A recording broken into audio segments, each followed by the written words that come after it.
जो वक्फ बोर्ड के बारे में कई लोगों ने जिक्र किया है, लेकिन प्राइवेटली इसमें भी कई ऐसा नेता है जो मुझे आके कहा है कि देश में जितना स्टेट वक्फ बोर्ड है सब माफिया लोगों ने कब्जा कर लिया है। ये बहुत लोग कह रहे हैं, आज सदन में नहीं कह रहे हैं, सदन में अपना अपना पार्टी का दबाव या किसी के डर से या वोट बैंक का चक्कर से नहीं बोल रहा है, मगर प्राइवेटली हर एक मुसलमान आकर के कहता है। नाम मत बताना, नाम तो हम बताएंगे नहीं सर। मैं आप लोगों का पॉलिटिकल ईशियर में खराब नहीं कर दूंगा। कौन कौन सा एमपी ने मुझे आके बताया कि पार्टी विरोध कर रहा है लेकिन अंदर से हम साथ दे रहे हैं, मैं नाम नहीं लूंगा। मैं नाम लेकर के इन एमपी साथियों का पॉलिटिकल करियर को मैं बर्बाद नहीं करूंगा सर। सर कंसल्टेशन का जहां तक आता है सर, सबसे पहले बस हो गया सर। कंसल्टेशन हमने कई लेयर्स में कंसल्टेशन किया है सर, ऑफिशियल लेवल में, पॉलिटिकल लेवल में, स्टेट गवर्नमेंट का रिप्रेजेंटेटिव से और इंडिविजुअल लेवल में बहुत वाइड कंसल्टेशन देश भर में हम लोगों ने किया है सर। तो देश के बाहर बैठे जिहादी और देश में रहने वाले सियासतदान फेक नैरेटिव क्रिएट करने की कोशिश कर रहे हैं, झूठ के माया जाल में मुसलमानों को फंसाने की कोशिश कर रहे हैं। लेकिन यहाँ का मुसलमान, भारत का मुसलमान समझदार है, ऐसे फंसने वाला नहीं। रिपोर्ट देखिए। याद रखिए, ये बिल अगर पास हो गया तो हमारी मस्जिदें छिन जाएंगी, मदारिस छिन जाएंगे, कब्रिस्तान छिन जाएंगे। एक मस्जिद को हमने खो दिया, खुदा ना खास्ता कानून बनेगा तो सिर्फ काशी मथुरा नहीं, कोई मस्जिद नहीं बचेगी भारत में जो झगड़े शुरू हो जाएंगे। भारत में मुसलमानों को भड़काने और डराने का काम एक बार फिर हो रहा है। विदेश में बैठे भगोड़े जिहादी और देश में बैठे कुछ सियासतदान वक्फ बिल को लेकर झूठ का माया जाल फैला रहे हैं। वक्फ बिल के खिलाफ क्यूआर कोड का इस्तेमाल किया जा रहा है। स्कैन के जरिए वक्फ बिल के खिलाफ मुसलमानों से आवाज उठाने की बात की जा रही है।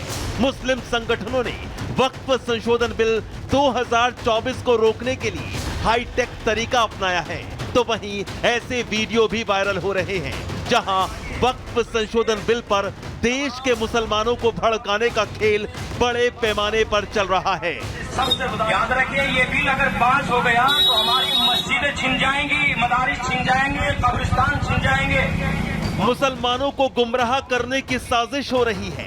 वायरल वीडियो से सामने आया है कि गली गली लाउड स्पीकर के साथ वक्फ बिल पर ही मुसलमानों को भड़काने का भी काम किया जा रहा है।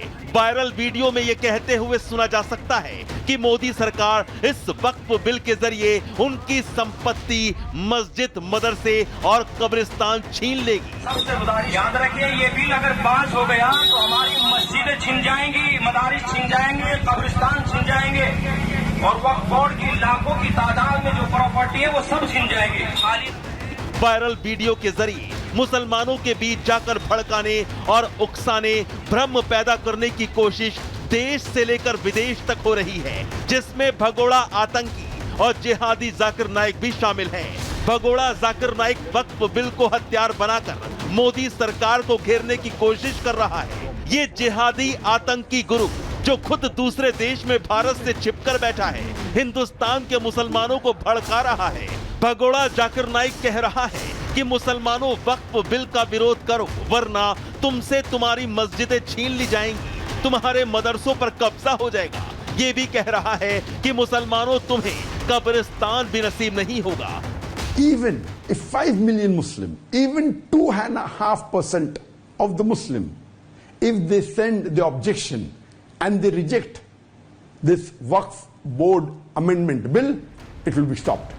लेकिन मुसलमानों को गुमराह करने की साजिश के खेल में AIMIM अध्यक्ष असदुद्दीन ओवैसी भी सबसे आगे नजर आ रहे हैं। AIMIM चीफ असदुद्दीन ओवैसी कह रहे हैं कि जो वक्फ बिल लाया गया है उसका मकसद एक ही है कि मुसलमानों से उनकी प्रॉपर्टी को छीन लेना, जबकि वक्फ संशोधन बिल पर बनी JPC के सदस्य खुद असदुद्दीन ओवैसी भी हैं। वक्फ बिल पर जेपीसी में वो अपने डाउट रख रहे हैं, लेकिन दूसरी तरफ असदुद्दीन ओवैसी के मुसलमानों को वक्फ बिल पर भड़काने वाले बयान समझ से परे हैं।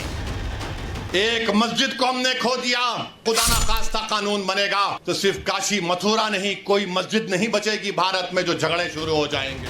आखिर देश से विदेश तक वक्फ बिल पर चल क्या रहा है और मुसलमानों को भड़काने की साजिश क्यों की जा रही है, जबकि मोदी सरकार लगातार कहती आ रही है कि वक्फ संशोधन बिल मुसलमानों के हित में है। Bureau report, Republic Bharat. तो भड़काने की साजिश तो खुलेआम चल रही है, लेकिन सवाल ये खड़ा होता है कि आखिर नए कानून की जरूरत क्यों है। वक्फ के पास देखिए बेहिसाब ताकत, हम यूं ही नहीं कह रहे हैं, आपको समझाते हैं। जिसे चाहे अपनी संपत्ति घोषित कर सकता है वक्फ, और उसकी कोई सुनवाई नहीं होती। वक्फ को अपनी संपत्ति साबित करने की जरूरत ही नहीं है, दावेदारों को ही अपनी संपत्ति साबित करनी होगी। यानी अगर आपकी संपत्ति पर वक्फ ने कह दिया कि उसकी संपत्ति है, तो वक्फ को कुछ प्रूव नहीं करना, आपको प्रूव करना है कि वो आपकी संपत्ति, और अगर आप नहीं कर पाए तो मामला गया। वक्फ के खिलाफ कोर्ट में भी अपील नहीं हो सकती। अगर आपकी संपत्ति हथियाने की कोशिश हो रही है और आप सोचें कि चलिए अब कोर्ट का रुख कर लेते हैं, तो वो भी ऑप्शन आपके पास नहीं है। शिकायत सिर्फ वक्फ बोर्ड में ही की जा सकती है, यानी जिन्होंने ली है संपत्ति, आप उन्हीं से शिकायत करेंगे, उन्हीं के सामने अपनी बात रखेंगे, उन्हीं के सामने अपने पेपर्स रखेंगे, और अगर उन्होंने कह दिया कि उनकी है तो आप कुछ नहीं कर सकते, कोर्ट भी नहीं जा सकते, कहीं कुछ नहीं कर सकते।